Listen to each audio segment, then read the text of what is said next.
Mga behind the scenes natin. Ito, para malaman nyo lang, after ng Clark, may behind the scenes. Dapat meron tayong isang ganun eh. Si Adrian Gret lang yung ganyan sa akin eh. Yan, nami-miss ko si Gret eh. Di ba? Siya lang yung ganyan. Lahat ng ginagawa ko, siya. Parang binablog niya ako eh. Asan? O, ito po yung panoodin natin. Ito po yung ginawa namin sa Puerto Galera. Nung kami po ay nagpunta ron, madaling araw, lahat kami nagbubuhat. Kami, kahit ako. Watch this.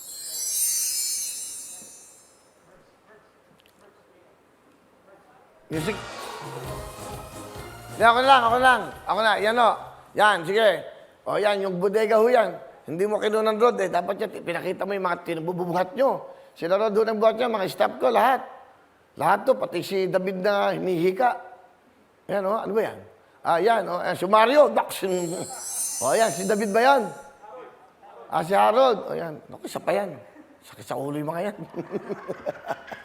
O yan, si Marvin. Nilinis ho namin yung studio. Alam nyo kung ano nakalagay dyan? Mga bodega. Sa Puerto Galera po yan, yung resort natin dyan.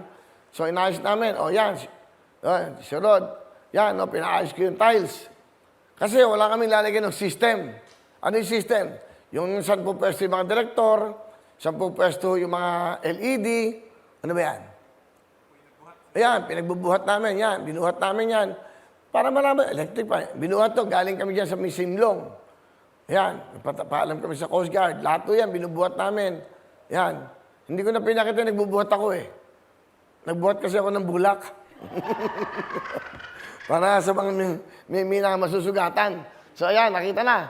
So ayan po O ayan kaya hindi ba parapan yung staff namin. Hello mga kapuso! Ako po si Ipon. Minabati ko unang-una dyan mga kaipo natin, mga kaskwami ko dyan. Nagustuhan nyo ba ang video na to? Marami pa kaming inanda para sa inyo. Mag-subscribe lang sa Wowin YouTube channel. Tsaka, don't forget to hit the, the bell button para lagi ka updated. Yun lang!